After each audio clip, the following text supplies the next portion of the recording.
Halo teman penggerak semuanya. Video kita kali ini tentang jurnal refleksi Dwi Mingguan modul 1.1 bersama saya Trisnawati CGP angkatan 11. Di jurnal refleksi 2 mingguan ini saya membuat model 4F dari Dr. Roger Greenaway, yaitu Fact, Feeling, Finding, dan Future.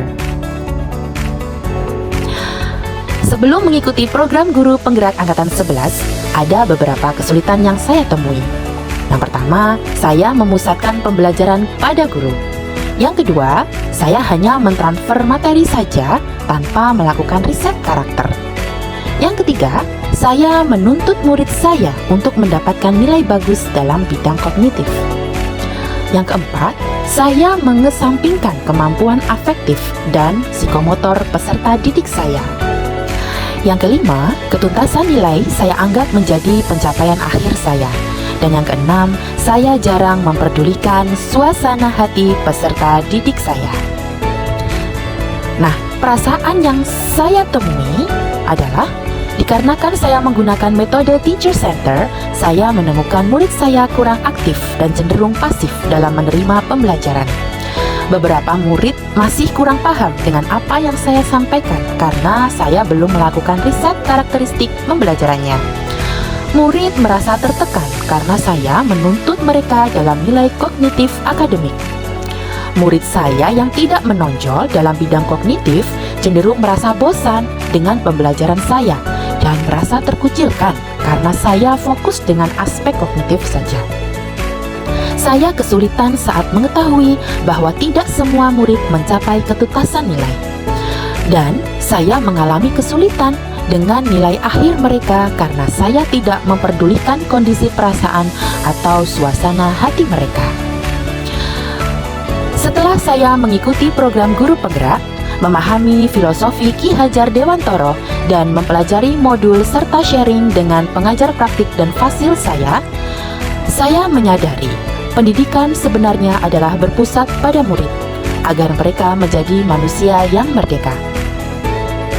Saya juga menyadari karakter dan perasaan anak-anak harus dipahami dan dimengerti oleh pendidik.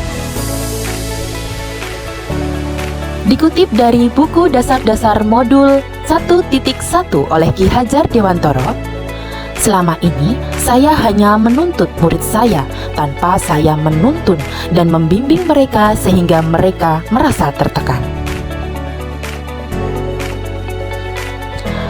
Saya menyadari bahwa setiap murid ibarat padi dan saya adalah petani. Saya tidak bisa merubah kodrat mereka. Yang bisa saya lakukan adalah menuntun dan membimbing mereka untuk menjadi padi yang tumbuh subur. Saya menyadari ketuntasan aspek kognitif saja bukan menjadi tolak ukur ketercapaian pembelajaran karena karakteristik dan kemampuan setiap anak berbeda-beda. Dan saya telah menyadari setiap anak adalah istimewa dan setiap anak luar biasa. Kita sebagai pendidik menyesuaikan dan melakukan penyesuaian sesuai dengan kodrat alam dan kodrat zamannya. Setelah saya mengikuti pendidikan guru penggerak, saya mulai menerapkan beberapa langkah-langkah komprehensif sebagai berikut. Yang pertama, saya mulai menerapkan student center di kelas saya. Yang kedua, saya mulai melakukan asesmen diagnostik awal, baik itu asesmen kognitif, asesmen afektif, maupun asesmen psikomotor. Yang ketiga, setelah melakukan asesmen diagnostik awal, saya lanjutkan dengan pengelompokan siswa berdasarkan kemampuan daya belajar siswa, sehingga dengan pengelompokan ini mereka dengan mudah menerima ilmu. Yang keempat, saya menuntun, membimbing selama pembelajaran dan mengadakan pertanyaan terbuka di sela-sela pembelajaran. Yang terakhir, secara berkala saya melakukan evaluasi, refleksi, serta tindak lanjut dengan mereka secara langsung maupun dengan teman guru. Kesimpulan yang saya ambil adalah setiap anak adalah istimewa dan setiap anak mempunyai potensi dan bakat yang luar biasa. Tinggal bagaimana kita mengasah, membimbing, dan menuntun mereka dengan landasan agama, akhlak, dan budi pekerti luhur. Kita adalah petani yang merawat padi-padi kita dengan kesabaran, rasa menghamba, serta keikhlasan sehingga menjadi padi yang tumbuh subur dan unggul. Selalu ingin saya terapkan lewat kutipan dari Ki Hajar Dewantara, yaitu ing ngarsa sun tulodo, ing matya mangun karso tut wuri handayani. Terima kasih.